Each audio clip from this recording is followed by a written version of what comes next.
Shrimp is one of the top 5 fishery commodity for export. It's a dollar earner. Marami ang shrimp natin ang lumalabas kasi hinahanap to ng market. Katulad ng Japanese market at saka European market. We also have secondary markets like Korea, Saudi Arabia, Canada, at among others.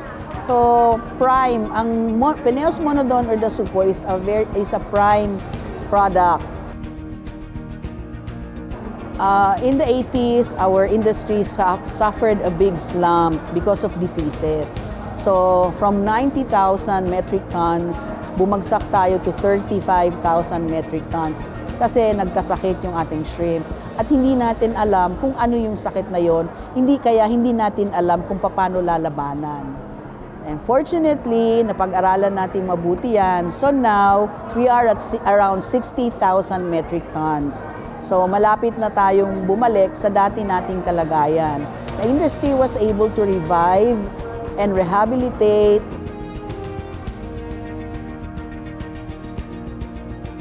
So right now, we are here at SMX Bacolod. We are celebrating the 12th Philippine National Shrimp Congress. This is through the Hipon program or the Hipon Iangat ang Produksyon program ng Bureau of Fisheries and Aquatic Resources. Ito ay national program for shrimps. And this is in partnership with the Philippine Shrimp Industry Incorporated and Negros Prawn Producers Cooperative. And also, of course, kasali din natin dito ang DOST Region 6 as well as SIFDEC AQD. This event is very important kasi ang laki ng natutulong niya sa mga stakeholders kasi nagpe-present dito ang mga experts and they present the latest available technology on culture, hatchery operations, as well as processing yung mga machineries at saka nagre-create ito ng linkages among from producers to the traders. So, nagkakaroon sila ng magandang networking. The objective of this is to be able to increase production and enhance marketability of our shrimp para magkaroon sila ng better quality. We do this every 2 years. No, we gather the stakeholders. No, and then we invite people. If you've been inside, no, mostly yung mga speakers namin, mga either sa regional or taga Hawaii, taga America, no. That's kasi very dynamic tong industry na to eh. Yung hindi ba yung na year in year out ganun din ang ginagawa, hindi eh. What we were doing 2 years ago, if you listen to them, they're introducing another technology, and we have to adapt.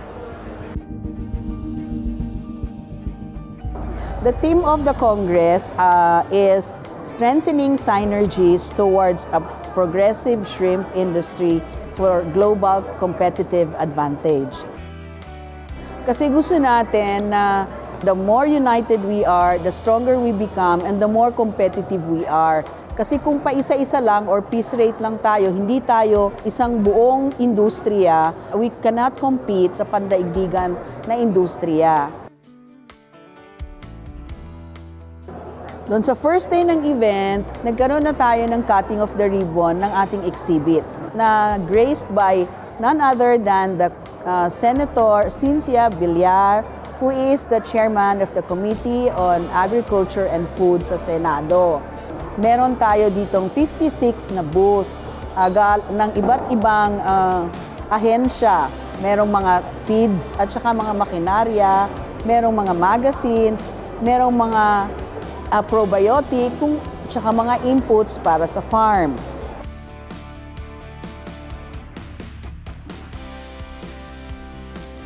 Ang ating Congress Chairman, si Constantine Tanchan, he formally opened the Congress, and after the opening, there was a book launching. The book was entitled Shrimp Farmer's Manual. So ito ay ginawa upang makatulong sa mga growers na magkaroon ng mas mataas na produksyon. Gaya nga ng sinabi ng ating Secretary ng Department of Agriculture, Secretary William Dar, sabi niya, masaganang ani at mataas na kita. Then, in the afternoon, nagkaroon naman tayo ng technical session. Ang Congress ay may iba't ibang sektor sa programa. Meron sa hatcheries, meron naman sa production, sa feeds, health management, at saka sa marketing.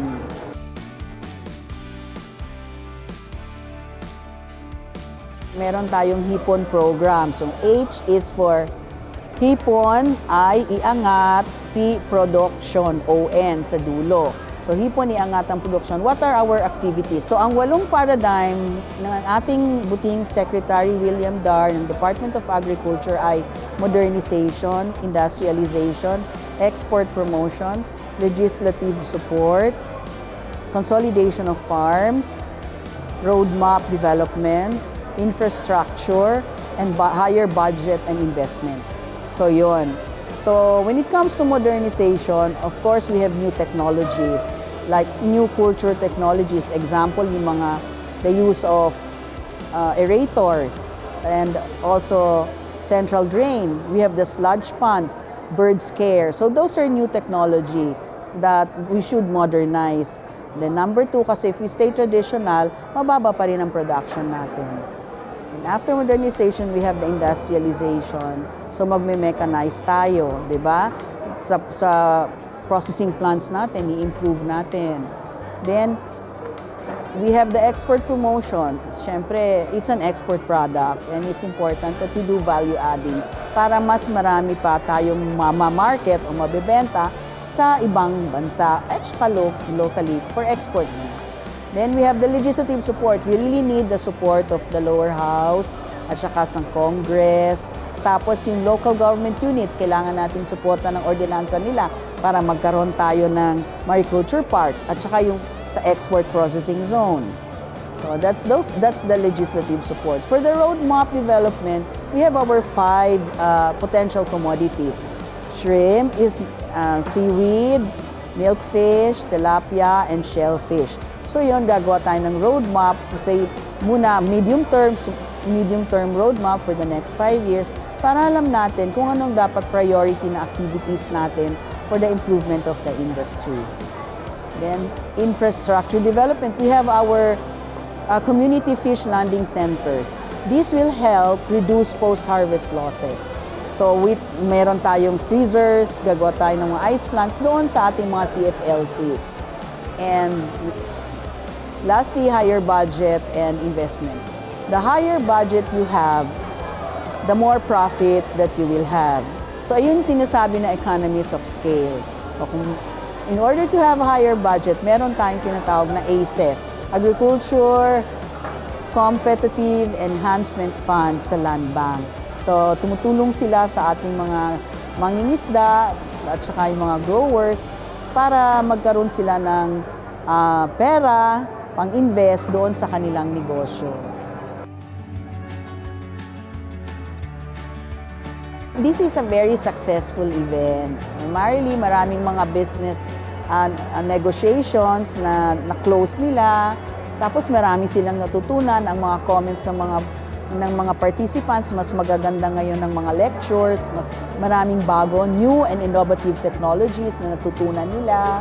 At saka maraming new players, mga young and vibrant and very much interested na mga new entrepreneurs. These are the young ones. Kasi yung mga nauna, pinapasa na nila ngayon sa mga anak nila, yung kanilang knowledge at saka yung kanilang business.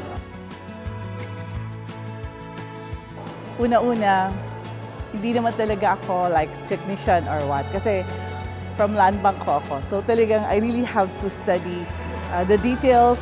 Dito sa Congress, you would be able to know. Marami kang makukuha ng mga leaflets para for reference mo kung uuwi ka. Kasi hindi mo naman lahat makukuha in one sitting. At least yung leaflets, pag uwi mo, you can have a reference.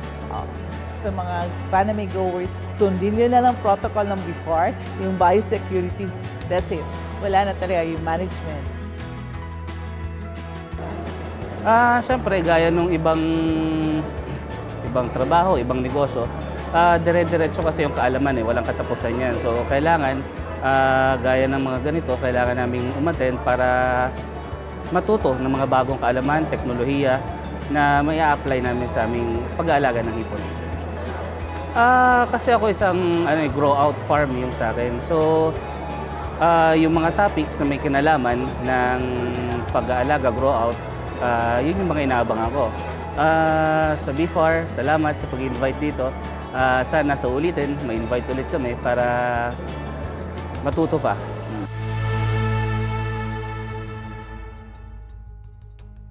So for the way forward, we will continue supporting the private sector, and of course, we will always help them to organize. Kasi maraming mga bago ngayon na kailangan sumali sa organization nila.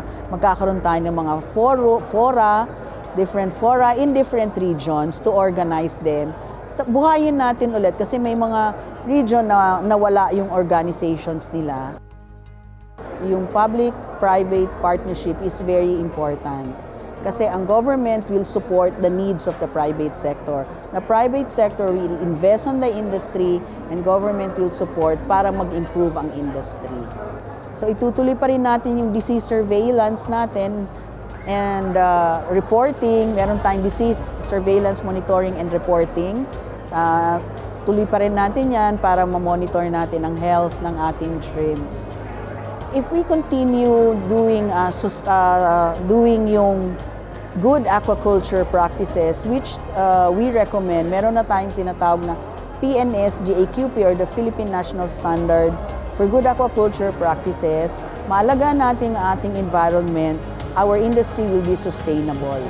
As long as we don't abuse our waters, we take care of it, meron tayong mga iba-ibang techniques like mga crop rotation, hindi puro palagi na lang. So dapat sustainable ang ating mga practices katulad noon, mga ganyan.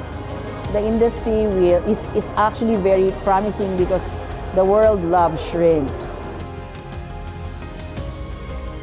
Well, we're hoping that the shrimp industry grows, no? It's right now it's tahimik lang, but it's a 15 billion industry, no? Na and we're down now. I think we're number 11 sa ngayon, no? We were number 4 before. So we're hoping we do it slowly. So ayun ang namin. We hope that with this Congress, no, it will encourage more people to come in. Our hope is for the industry to keep on growing and for us to go back from where we were before. We were one of the top 5 shrimp producer in the world. And sana bumalik yon. At yan ang inilalaban ng industriya ngayon. Tumaas ulit ang produksyon at makilala ulit tayo, malagay tayo sa mapa ng shrimp industry in the world katulad noon.